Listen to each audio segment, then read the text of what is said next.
ในปีเด็กខ្ញុំឈឺខ្លួនឯងហ្នឹងគឺជំងឺគ្រុនចាញ់ហើយព្យាបាលដោយឱសថសម័យហ្នឹងអស់ច្រើនណាស់ក៏តែវាអត់ជាដល់ពេលដែលខ្ញុំជាដោយឱសថបារាំងអញ្ចឹងចំណុចកន្លែងហ្នឹងធ្វើឲ្យជំរុញឲ្យខ្ញុំមានទឹកចិត្តក្នុងការស្រឡាញ់ឱសថបារាំងចំណុចទី2ដោយសារប្រពន្ធរបស់ខ្ញុំហ្នឹងគាត់កើតបើទៅពេទ្យគេថាទីទឹកក៏ប៉ុន្តែនៅពេលដែលយើងទៅរកគ្រូមើលថាគេធ្វើបាទដល់អញ្ចឹងទៅដល់ពេលយើងព្យាបាលតាមផ្នែកវិទ្យាសាស្ត្រព្យាបាលទៅវាអត់ជាដល់ជាមកជានឹងឱសថបារាំងមិនធម្មតាមែនម្ចាស់ឱសថបុរាណខ្មែរសញ្ញា10អង្គាបោះលាក់មុខល្បីជាង30ឆ្នាំពេលនេះបានស្គាល់មុខហើយដែលមានស្នាដៃនិងជោគជ័យខ្លាំងលើជំងឺរឹសដងបាតពេលនេះបានជួបដោយផ្ទាល់ហើយជួបម្ចាស់ឱសថបុរាណខ្មែរសញ្ញា10អង្គាបោះដែលល្បីតគ្នាជាង30ឆ្នាំពូកែព្យាបាលលើជំងឺរឹសដងបាតជាជំងឺកាចសាហាវមួយលាក់មុខងាយនឹងធ្លាក់ខ្លួនឈឺដោយមិនដឹងខ្លួនហើយបើមិនខំព្យាយាមព្យាបាលនោះទេគឺនឹងប្រឈមនឹងការកាត់មហារីកនាពេលអនាគតឱសថបុរាណខ្មែរសញ្ញា10អង្គាបោះត្រូវបានបង្កើតឡើងដោយកូនខ្មែរតពីចំនួនដូនតាផ្សំឡើងពីរុក្ខជាតិសុទ្ធ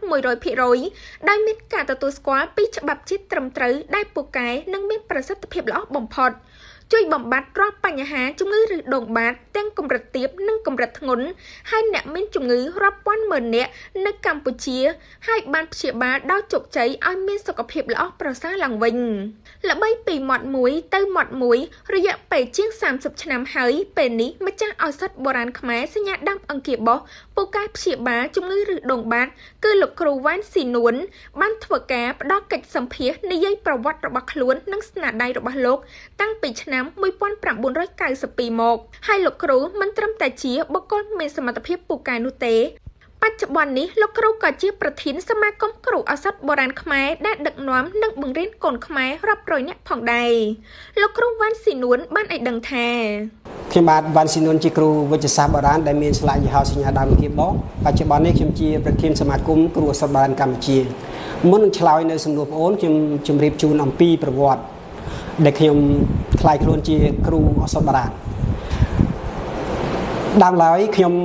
មិនមានស្រឡាញ់ទៅលើវិស័យឱសថបារាំងនេះទេក៏ប៉ុន្តែកើតឡើងពីការឈឺខ្លួនឯង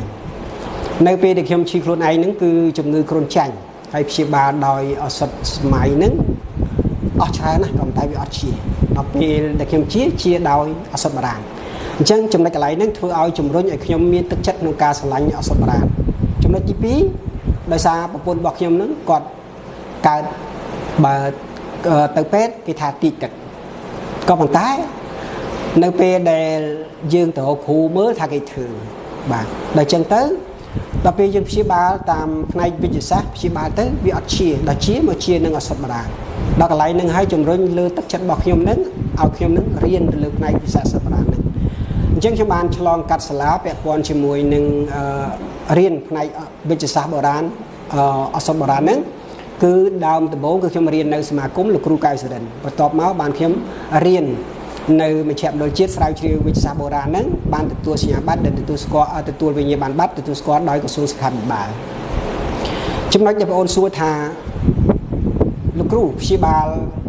ដោយឱសថបុរាណទៅលើជំងឺរឹសដងបាតហ្នឹងមានមនុស្សជាច្រើនកន្លងមកនេះវាជារឿងពិតក្នុងការព្យាបាលដោយឱសថបារាំងតាំងពីឆ្នាំ1992ទៅលើជំងឺរឹសដងបាតជំងឺរឹសដងបាតនេះយើងព្យាបាលជាឈុតនេះគឺមានថ្នាំគ្រាប់នេះមួយកំប៉ុងដែលមានចំណុះវា120គ្រាប់និងមានថ្នាំទឹកនេះចំណុះ10មីលីលីត្រអញ្ចឹងទឹកនេះសម្រាប់លាបថ្នាំគ្រាប់នេះសម្រាប់លេប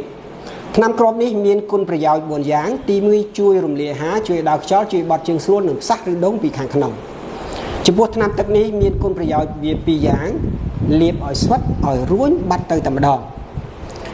អញ្ចឹងខ្ញុំជម្រាបជូននៅឆ្លើយនៅសំណួររបស់បងអូនដែលសួរថាមិនបានប្រជាប្រដ្ឋជាច្រើននេះវាជារឿងធម្មតានៅពេលដែលយើងផ្សំឱសថបានន័យថាវាមិនមែនតែឱសថបារាណចង់និយាយថាឱសថសម័យបើគេព្យាបាលត្រូវក៏ជាដូចគ្នាដែរបាទអញ្ចឹងដោយសារចំណុចកន្លែងនេះបងប្អូនប្រជាប្រដ្ឋជាច្រើនដែលកន្លងមកព្យាបាលដោយឱសថបារាណនេះគឺគាត់ប្រើបានន័យថាគាត់ប្រើថ្នាំដោយ mình men chi vị thi muối vẽ cắt chạ tròn chân còn trôi chất nô cà pra bà bởi quạt từng pet quạt trâu té vẽ cắt chạ tròn đó có một chiếc bán đôi ở xuất bán quạt con tận liếp hay đừng liếp hỡi ca liếp ní mình rung khan từ đó ca nghe quạt xả lại nơi về để quạt liếp mình men đây chiếc bán nơi đừng cái lại thì chân quạt còn tận liếp hay đừng liếp chia chúng người đồn bán của quạt bà sân chia quạt trừ bà này tha bà sẽ chỉ quạt nơi về mấy là quạt chứa để dẹp phê rư đông pi rư có 7 năm nhạc khác prao mìnhเอามาชดดีๆbàก็bàn tay bà sẽ chỉ quạtอายุច្រើន rư đông bà rồi quạt 10 năm 15 năm ai trôi từ đó pi chốt bà chẳng năm ní ao tay bị chia bà đọt lục bàn prao cái này thành chia mà rồi ao tay bàn prao bà chùm này thay vì cả tết